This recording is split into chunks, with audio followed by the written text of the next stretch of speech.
নমস্কার, আমি সুপর্ণা। এই মুহূর্তে একান্ত সাক্ষাৎকার ট্রাইব টিভির স্টুডিওতে উত্তর দিনাজপুর জেলা পরিষদের নবনির্বাচিত সভাধিপতি পম্পা পাল আমার সঙ্গে রয়েছেন। আমরাই প্রথম ট্রাইব টিভির পর্দায় মুখোমুখি লাইভ অনুষ্ঠানে পেয়েছি জেলা পরিষদের সভাধিপতি পম্পা পালকে।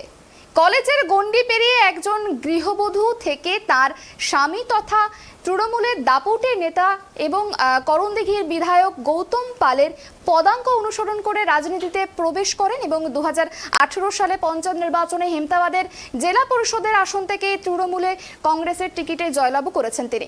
5 বছর নিষ্ঠার সঙ্গে উত্তর দিনাজপুর জেলা পরিষদের কর্মাধ্যক্ষের দায়িত্ব তিনি একদম পালন করেছেন এবং 2023 সালের সদ্য সমাপ্ত পঞ্চায়েত নির্বাচনে করণদিঘি ব্লকের জেলা পরিষদের আসন থেকে বিপুল ভোটে তিনি জয়লাভ করেছেন এবং তৃণমূল সুপ্রিমো মমতা বন্দ্যোপাধ্যায়ের ও আশীর্বাদে তিনি ধন্য পম্পা দেবী আজ জেলার সর্বোচ্চ পদাধিকারী উত্তর দিনাজপুর জেলা পরিষদের সভাধিপতি।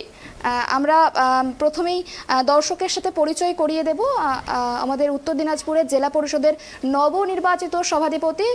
নমস্কার ম্যাম, আপনাকে অনেক ধন্যবাদ ট্রাইব টিভিতে আসার জন্য। ম্যাম আপনাকে নমস্কার, অজস্র ধন্যবাদ ট্রাইব টিভিতে আসার জন্য। আপনি যদি আপনার পরিচয়টা একটু দর্শকদের বলে দেন। নমস্কার, আমি পম্পা পাল, সভাধিপতি উত্তর দিনাজপুর জেলা পরিষদ। এই ট্রাইব টিভির যারা প্রোগ্রাম দেখছেন সবাইকে প্রণাম জানাই এবং ধন্যবাদ জানাই। একেবারে ম্যাম, এবার আমরা সরাসরি প্রশ্নোত্তর পর্বে চলে যাই।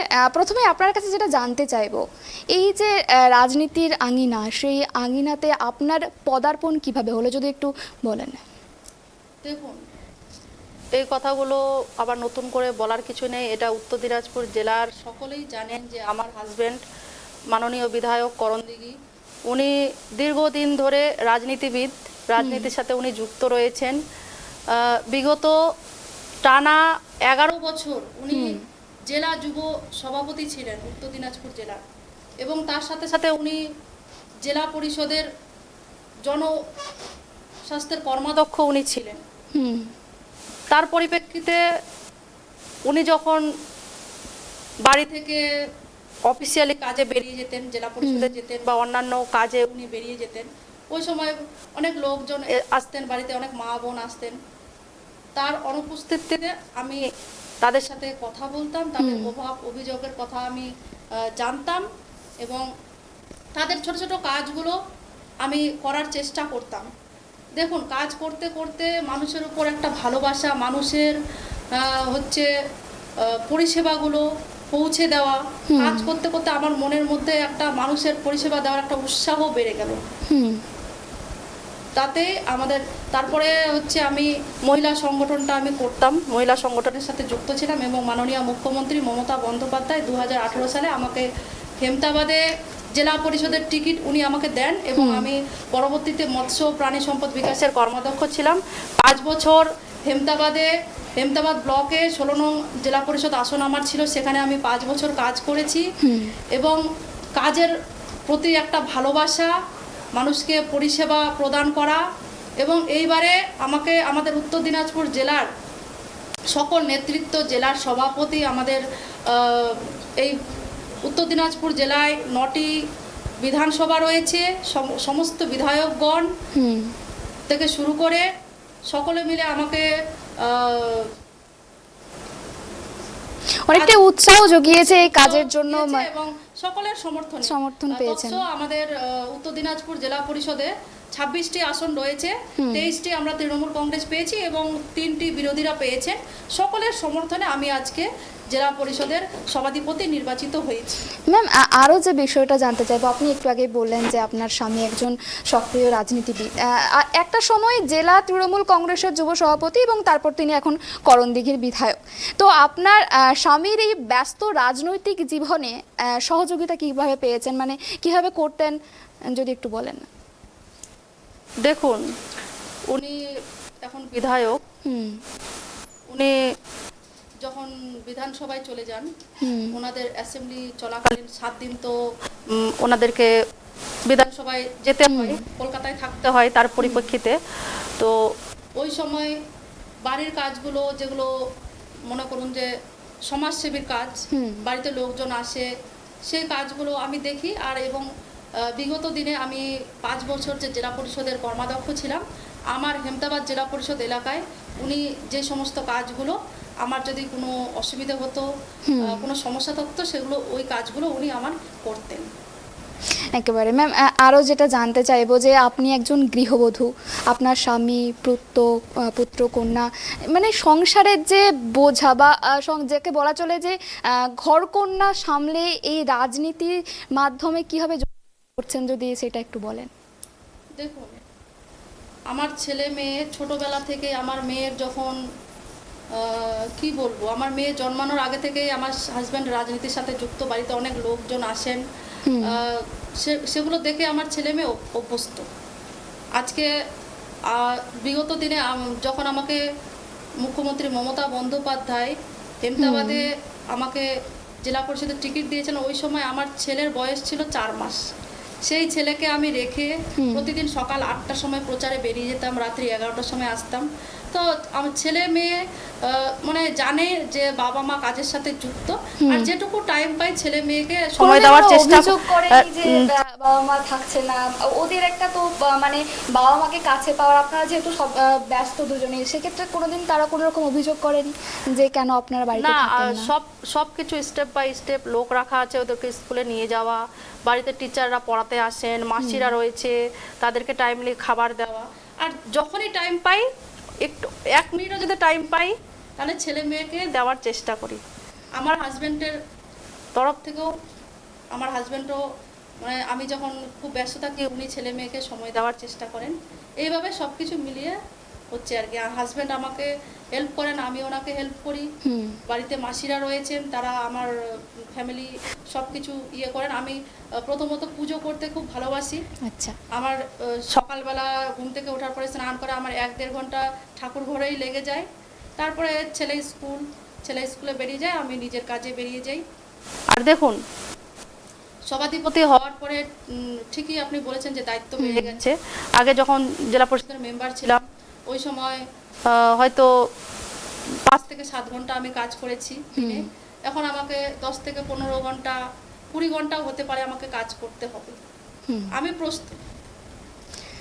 ম্যাম, আরও যে বিষয়টি, যে ভারতীয় রাজনীতিতে মহিলাদের অগ্রণী ভূমিকা আমরা দেখেছি বহুদিন আগে থেকেই পালন করে এসেছেন প্রাক্তন যে প্রধানমন্ত্রী ছিলেন ইন্দিরা গান্ধী, এবং ইউপির যে চেয়ারপারসন সোনিয়া গান্ধী, এবং সুষমা স্বরাজ, এবং এ রাজ্যের মুখ্যমন্ত্রী অগ্নিকন্যা মমতা বন্দ্যোপাধ্যায়। তো আপনার এই যে পথ চলা, এখানে অনুপ্রেরণা কার, যদি একটু বলেন। অবশ্যই মাননীয় মুখ্যমন্ত্রী মমতা বন্দ্যোপাধ্যায়ের, কারণ বাংলার মুখ্যমন্ত্রী মমতা বন্দ্যোপাধ্যায় 2011 সালে ক্ষমতায় আসার পর আমাদের মহিলাদের যে ভূমিকা বাড়িয়ে দিয়েছেন। আজকে আপনি দেখতে পারেন যে পঞ্চায়েতে 50% সিট মহিলা সংগঠন উনি করে দিয়েছেন। তার সাথে সাথে আজকে এসএসজি দল, স্বর্ণ জয়ন্তী দলের মহিলারা আজকে ওনারা স্বনির্ভর। একটি পাড়ায় মনে করুন ধরতে গেলে 10 থেকে 15টি এসএসজি দল আছে, তারা কাজের সাথে যুক্ত। আমাদের যেরকম পঞ্চায়েতে ভোট হয়, গ্রাম পঞ্চায়েত, পঞ্চায়েত সমিতি, জেলা পরিষদ, ত্রিস্তর, তাদেরও কিন্তু সেরকম ভোটিংয়ের ব্যাপার আছে।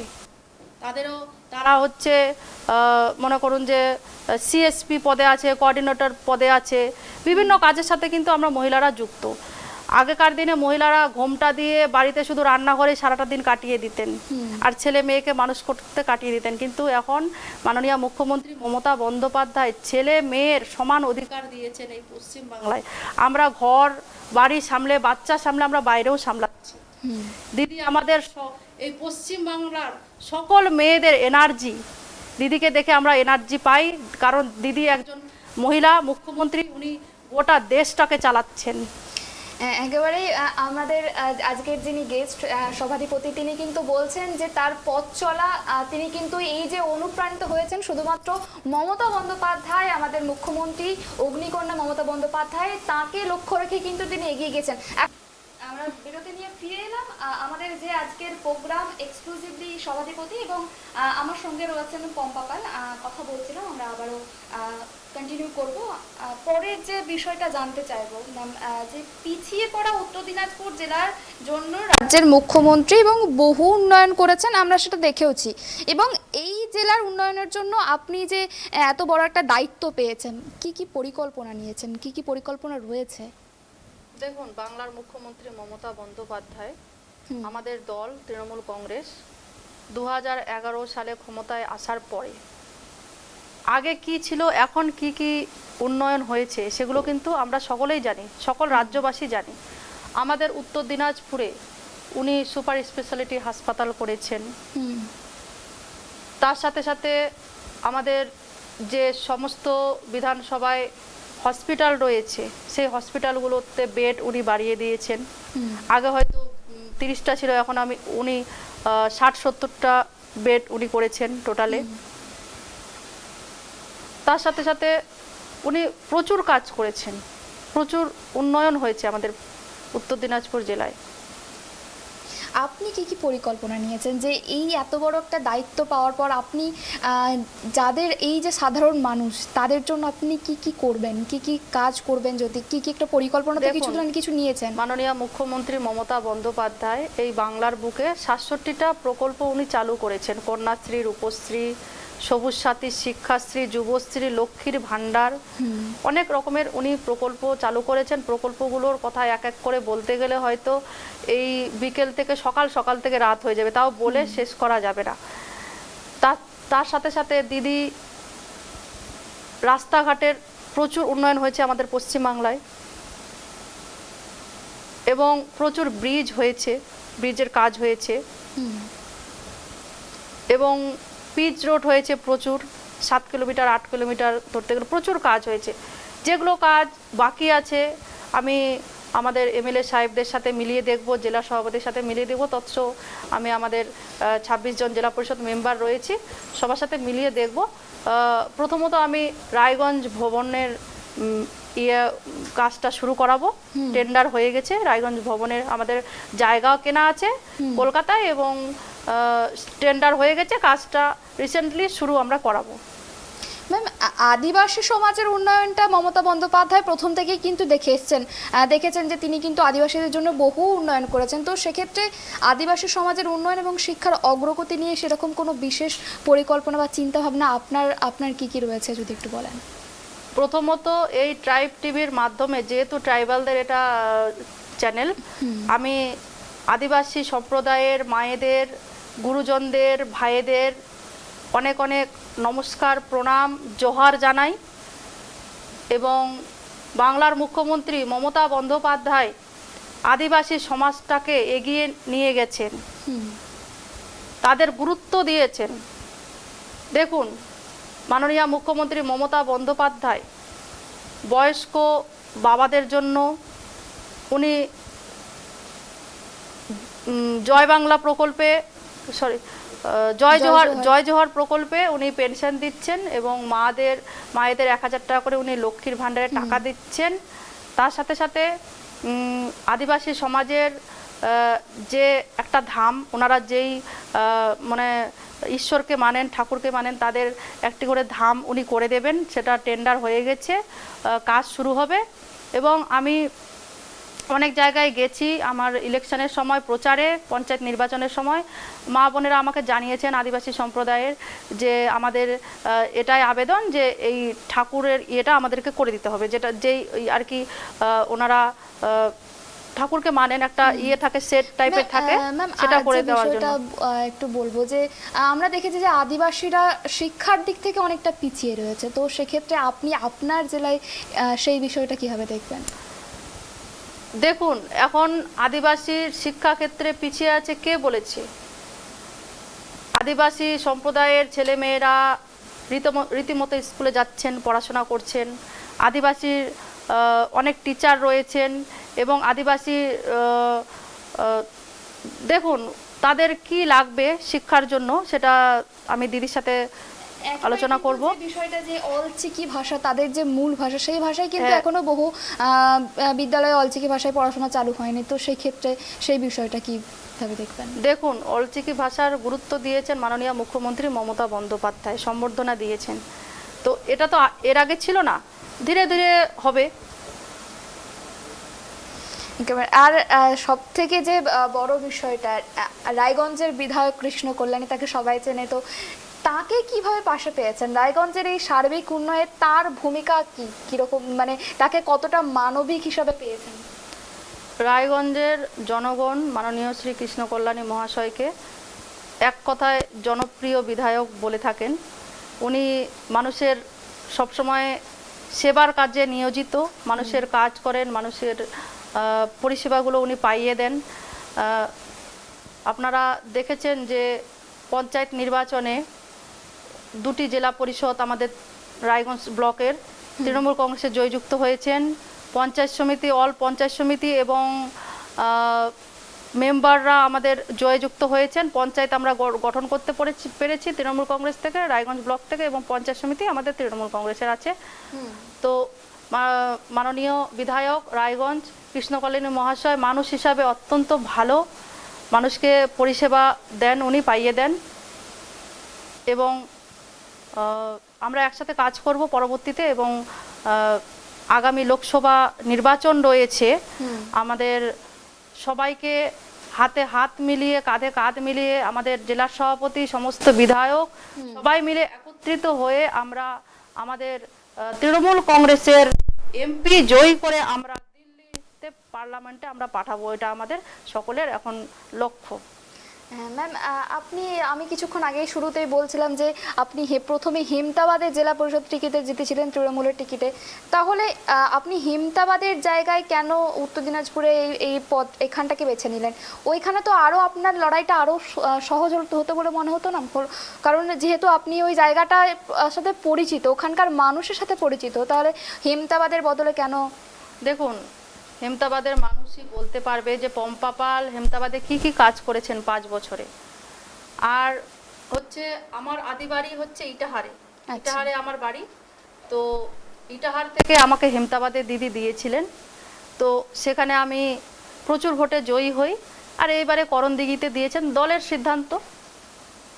একটা মানুষ আরেকটা জায়গায় গিয়ে অবশ্যই দাঁড়াতে পারে, সেটি কোনো ইয়ে নেই।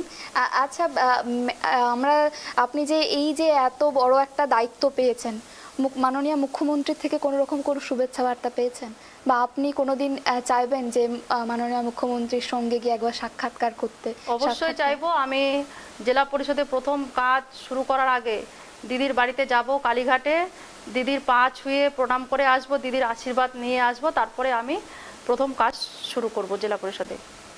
একজন মহিলা হিসাবে জেলার সর্বোচ্চ পদাধিকারী আপনি, এবং মহিলাদের উন্নয়ন নিয়ে সেরকম কিছু বিশেষ ভাবনা?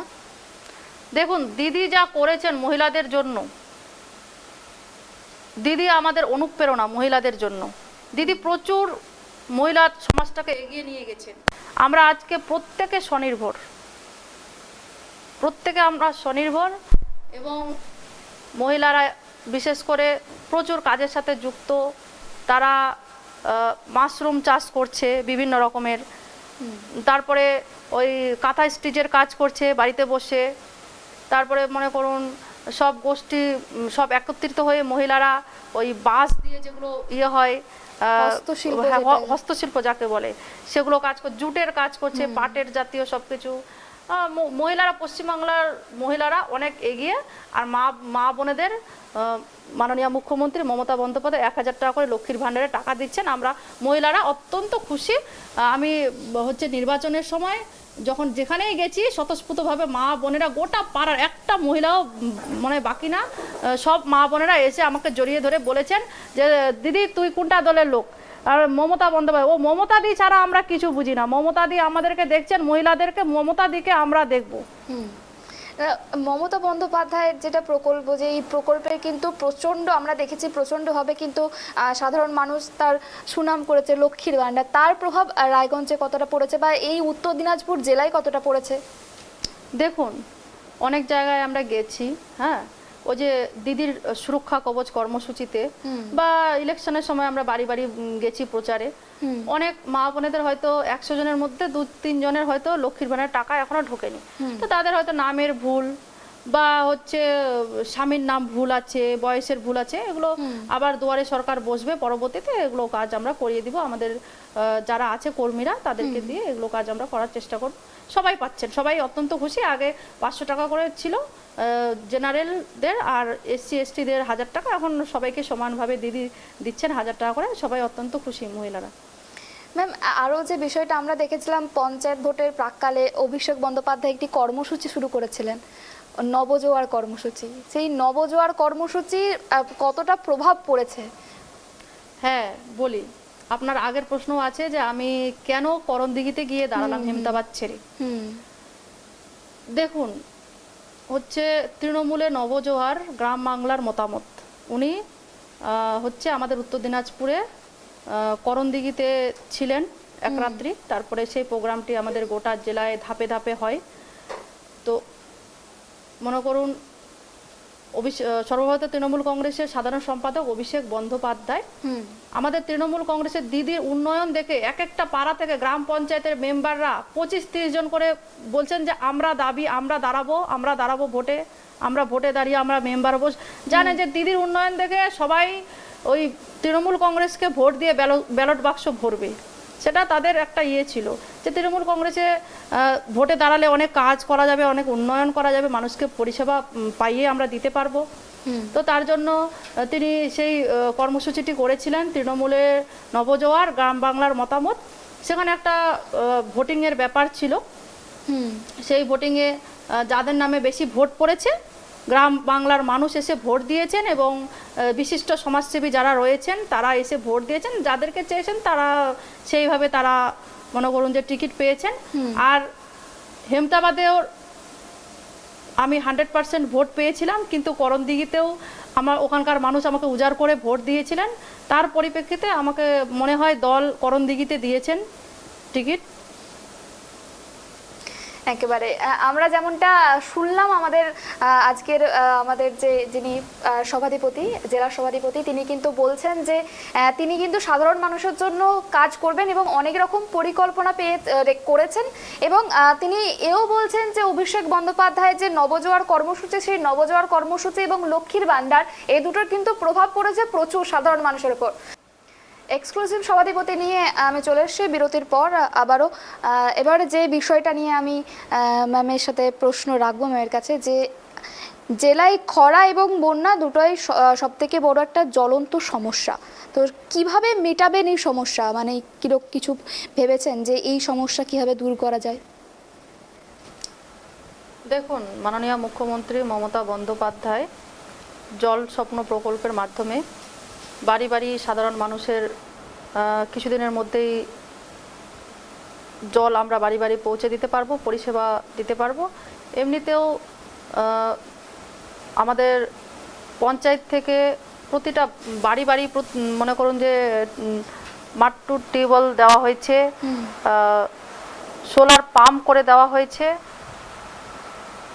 তার সাথে সাথে এই জল স্বপ্নের প্রকল্পের মাধ্যমে সকল বাড়ি বাড়ি জল পৌঁছে দেওয়ার আমরা ব্যবস্থা করছি।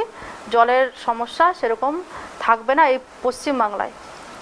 আমরা দেখেছি উত্তর দিনাজপুরের ইটাহারে একটা প্রচণ্ডভাবে কিন্তু জলের সমস্যা দেখা দিয়েছে, এবং এই যে গ্রীষ্মকালে প্রচণ্ড দাবদাহ, প্রচণ্ড গরম গেল, সেই গরমে কিন্তু জলের সমস্যা কিন্তু আরও বেশি করে প্রকট হচ্ছে।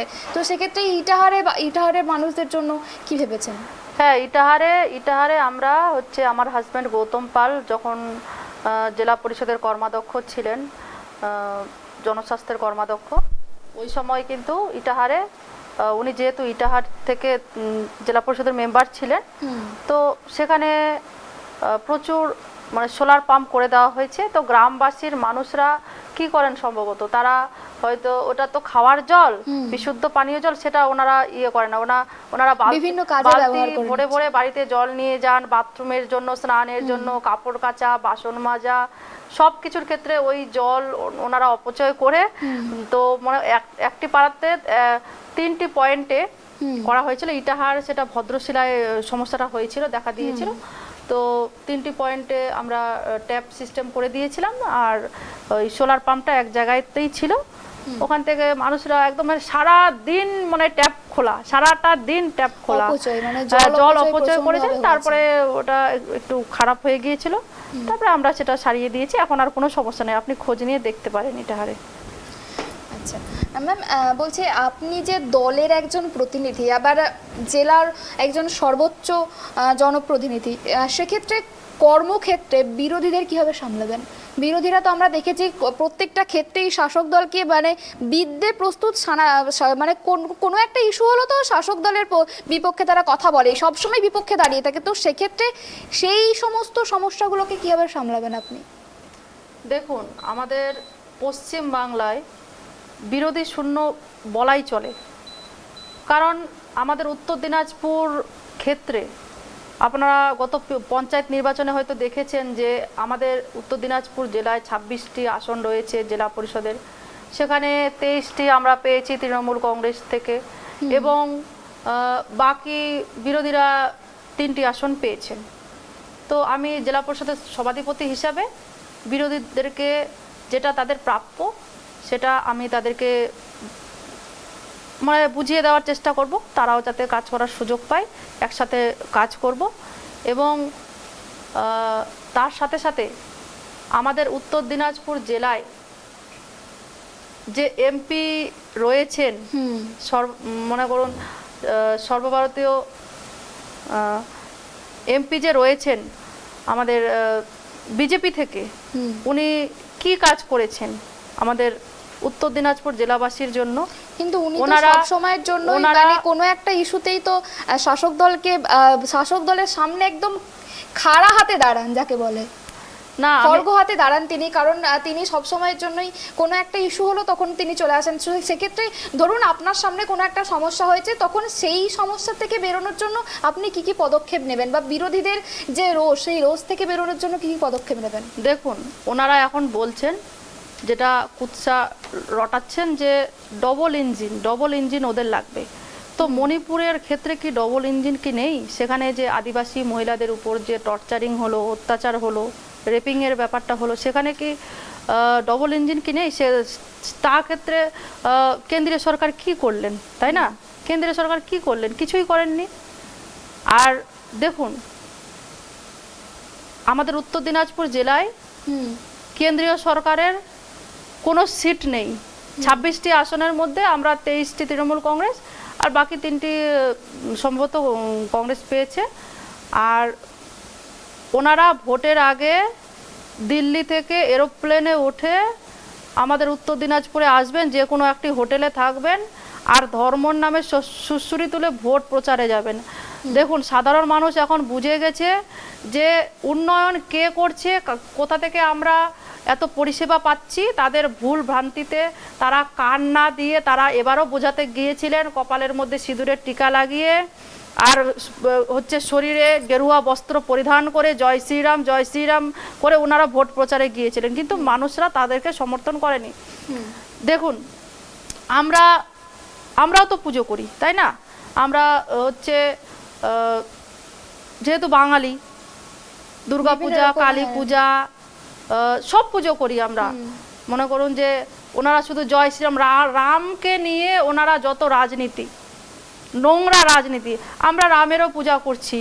এই রামনবমীতে আমাদের বিধানসভার প্রতিটি এমএলএ ওনারা র্যালি করেছেন, রামের পুজো করেছেন। আমরা রামেরও পুজো করি, লক্ষ্মণেরও পূজা করি, সীতামায়েরও পূজা করি, আমরা সকলের পূজা করি। 12 মাসে 13 পার্বণ, যত ঠাকুর আছে। আপনি কি বলতে চান আর বিজেপি সাংসদ দেবশ্রী চৌধুরী কি কোনো রকম কোনো কাজ করেনি? না, কি কাজ করেছেন উনি? এমপি হিসাবে উনি কি কাজ ছিনিয়ে নিয়ে এসেছেন দিল্লির দরবার থেকে? উনি একজন মহিলা হিসাবে কোনো মহিলার পাশে কি দাঁড়িয়েছেন? কালিয়াগঞ্জের ব্যাপারটা নিয়ে উনি যা শুরু করেছিলেন, কালিয়াগঞ্জের ওই রেপিংয়ের ব্যাপারটা নিয়ে, ওই মেয়েটার মার্ডারের ব্যাপার নিয়ে, লাস্ট অবধি তো সেই মনে করুন যে যেটা তদন্তে আর কি এসছেন, যে না, উনি হচ্ছে ওই মেয়েটাকে রেপ করা হয়নি, উনি নিজে সুইসাইড করেছেন। আর মণিপুরের ব্যাপারে তো দেবশ্রী চৌধুরীকে তো দেখলাম না যে একবার গিয়ে ওনাদের বাড়িতে গেছেন বা সেখানে তাদেরকে সমবেদনা জানিয়েছেন, সেখানে তো দেখতে পেলাম না।